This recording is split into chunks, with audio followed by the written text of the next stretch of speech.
What is up? We are back in Westminster. I literally cannot tell you how happy I am when it's days like today and it is just clear blue skies. We got some haze in the distance. I can't think of anywhere I'd rather be than in London Tube Street right now. So the plan is to wander this way, go towards Big Ben again, wrap round, across the river, go down all the way around there, head along the South Bank because you know how much your boy loves South Bank. And yeah, head into the city. That is the plan. Don't know whether that will happen, but yeah, let's get it. Wish it lasted forever, but it faded away. Wish it lasted forever, but it's so far. I've literally walked about 30 meters and I found this spot, which I think is really interesting. So here we've got the London Eye, stunning. We've got this path, this bridge, which is very straight, very angular, and it's being illuminated by the sun, which is up here, reflecting off the water here. And that to me is so interesting. Seeing things being lit in interesting ways is to me interesting. And so the plan is to try and, I don't know, capture the contrast between the circular nature of the London Eye and all the angles and stuff that's popping right now. Apologies for the car sound. I am literally standing right next to dual carriageway.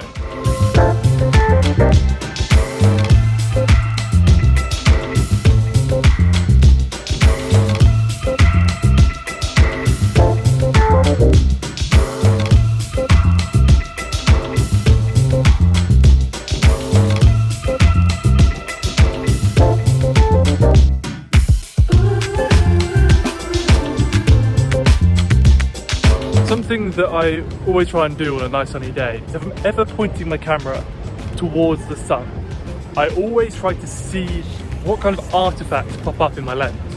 Because I know if I can get the sun just creeping out around the edge of a building or something like that, it then creates like purple streaks or little red flares.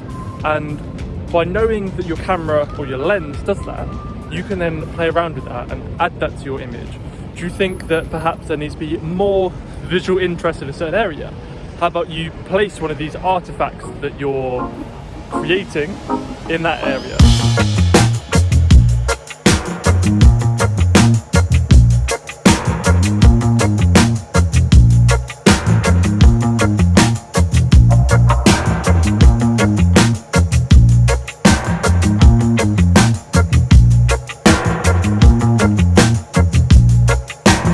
Today, literally cannot get any better.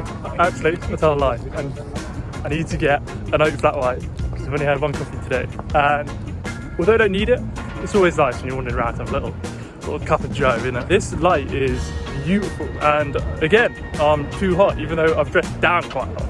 So I am, hoping that this is good signs for the summer. So we're going to have beautiful sunny weather, and then we're going to be able to roll around shorts and a t-shirt for weeks, months. That'd be the dream. So I found this sick spot right next to the London Eye. Why it's so sick is we've got, at this time of day, in the morning, we've got this really harsh side light, which is then meaning that you've got some really dark shadows in here. Then you've also got these railings that are being very brightly illuminated because they're quite reflective and obviously silver. And this is just leading to such interesting new ways to discover lines, new ways to photograph people, because instead of getting dark silhouette or totally dark silhouette, you're able to get a really hard light, as you can probably see across the side of my face, which is then creating interesting shape.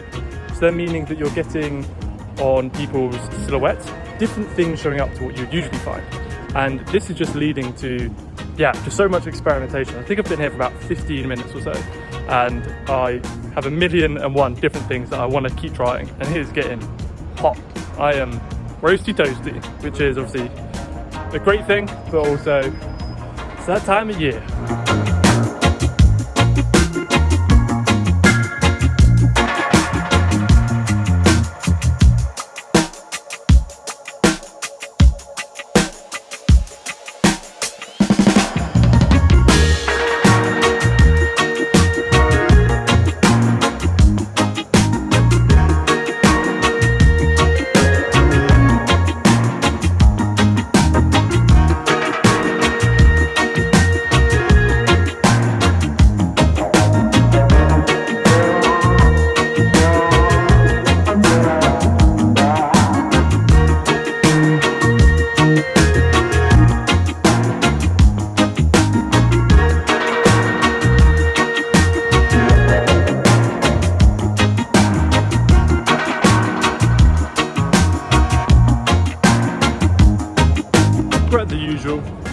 Thank you very much to Neil for the flat white.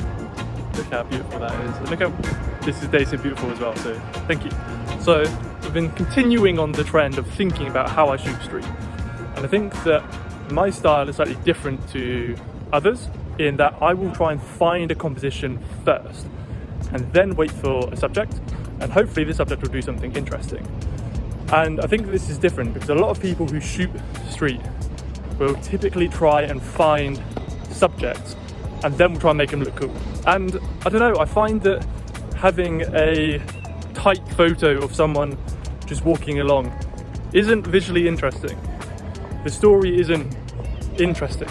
It's, in my opinion, taking a photo for photo's sake. I'm seeing a trend at the moment where a lot of people are just posting images of just people, and to me it's not interesting.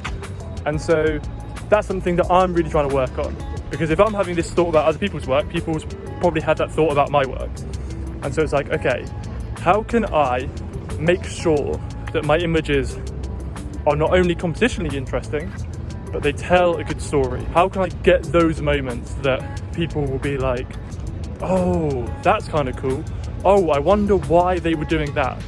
Whereas cold day, hands in pockets, walking along, you're going somewhere. That's all the story is. But if someone's got their phone out and they're walking along, then who are they talking to? What are they doing? What apps are they on? And that is a layer of interest.